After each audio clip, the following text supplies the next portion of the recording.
Hello everybody, it's me, ACRIH, and welcome back to my channel. Today I'm speaking to you about something that God laid on my heart. So I was just looking to start watching something new with Sana Lathan and Simon Baker because I had the biggest crush on Simon Baker when I was a kid, and I realized something about black women. Our whole lives, black women have been raised and brought up in a culture where our men, black men, have rejected them so severely and so harshly. It's literally been a narrative, and I'm talking about fully black women, not biracial black women, where black men have seemed to want everything but black women. Even a half black woman would be better than a black woman in the eyes of a black man. Typically, that's the stereotype, and that is what we've seen around us. You've seen your auntie skin bleaching, whether you grew up in Africa. You see people skin bleaching everywhere because it's just this need to appear attractive to black men. You need to appear as non-black as you can. And it's led to this thing where black women not only have a longing to be desired by our black men and accepted after all these years, but it's now turned into a kind of hardened allegiance. Like, we won't do to them what they've done to us. We won't go outside our race because we don't want to betray them the way they've betrayed us. So instead of looking at it like, because there's nothing wrong with loving and being open to all races. There's a problem where black women take that externalized hatred they've seen of black women from black men and turn it on them and say, I will only date a black man because I know the pain of what it's like to be seen as less desirable than people of other races. So I will make sure when I'm looking for a man, I will only stay a black man. They even see it as a betrayal to go outside our race, to date outside our race. And I think there's this powerful clip from The View.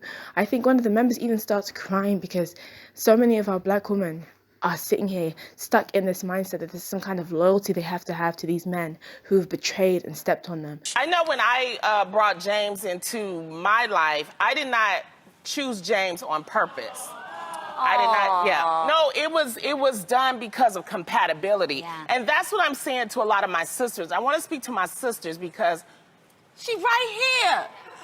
Oh, Yes. honey. Come to us.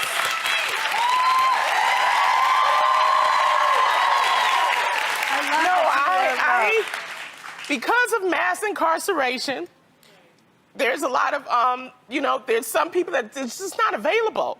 Yeah. And I'm just tired of seeing my sisters alone. You are a good woman, and you deserve to have happiness. You deserve to have happiness like everyone else. And the issue here that we're trying to, walk eggshells over is, why do you feel like you can't go outside of your race without someone? I will say it then. I feel like what they said. I feel like I would be turning against them. Right. That's real. That's what I'm saying. And he loves you so much. He loves you so. The way he treats you. The way he talks to her. I he's like, have one "Sweetie, friend, honey." I was talking to her, and it was a podcast, and you know her really well. And she's like, I don't need no man, and I have know who my you're talking friends, about and- immediately. Yeah. And I was like, girl, don't. And this is why I'm so emotional about it, because so many of our sisters are so lonely, Yeah. and they don't want to admit it. And all they got to do is just take a chance. So I don't want you to live your life without finding someone. It doesn't make you a weak woman to No, it say, feels I good. need that. Shoot. Do you know Yeah. what I like? I need Yeah. that, or I want that. And I Yeah. think sometimes as women, we put so much pressure on ourselves to be so independent and strong, and I don't need anybody.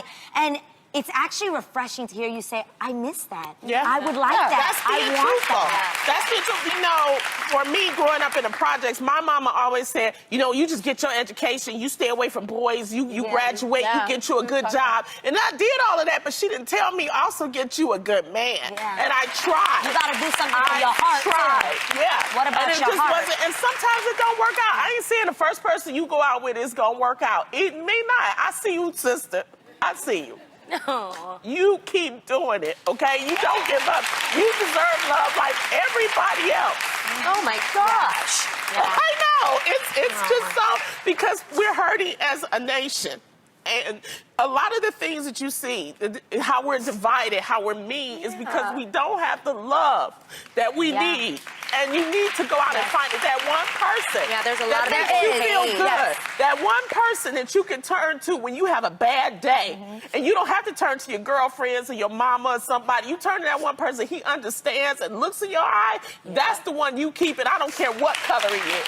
The mentality shouldn't be black men only. We have to be allegiant to our own race. The mentality should be all races. As a Christian, the only requirement God gives for a husband or wife is that they are a believer. That is the only requirement. God does not care about race. God has never said anything about culture. God has never, nothing in the Bible indicates that you should marry somebody within your own race or culture, only that they should be a sovereign and righteous by God, but through Jesus' grace, saved member of faith. That is it. So I don't know whose message is going to. I just felt like saying that this morning. Don't hold on to those scars. Like, I used to have a friend. We went to the theatre one time, and she pointed out one of the actors she'd seen on stage was watching the show we were watching at the time, and she said, look, he was sitting next to a white woman. He was I think he was either mixed or he was black. She said, look, see, black men only want non-black women. That's all they want. Turns out they were just friends. They weren't even there together as a couple, but the point is that when she saw that, the look on her face and her entire composure just changed. And I know exactly what that was. That was the build-up of the hatred that black women have received from black men. We've been told we're not attractive. We've been told that, literally, like I said, anything but black woman. Like, black men will date anything but a black woman. They'll even take a half black woman over a black woman. At least they say it's a little bit better. Oh, guys, anyways, God bless you this morning. That's the message I got. And hopefully I can insert the clip from The View and I can go somewhere. Okay, thank you, bye. Oh wait, one more thing. If you're a black woman watching this, I want you to know that you are beautiful. You are blessed and God loves your skin and you are beautiful in the skin that you are in. You are so beautiful. You are so beautiful. Sometimes I just look at dark-skinned black women and I just think, wow. Like, whoa, I need to go outside and catch a tan because what is that? It's so beautiful and rich. Like, I can't even express to you how beautiful black women are and how beautiful dark-skinned black women are. Like, I cannot. It cannot go into words. I'm going to sit here and rage for 2 hours if I keep trying to talk about it. But you are so beautiful. Please do not let the hurts that other people have treated you. The Bible even says, when your enemies mean to you, be kind to them, heaping coals of fire on their head. Don't return this allegiance to black men because you've seen how they stepped outside of black women and done it in such an offensive way. The way they did it was maybe offensive. It was definitely offensive. It was a black women are to be rejected. It wasn't, I accept all races, including black women, which is the right view. It was any race but black women. You don't need to feel this allegiance to black men born out of the betrayal that you felt. Help heal from those scars. Pray to God, he'll help you. Okay. Love you, my black queens. Goodbye.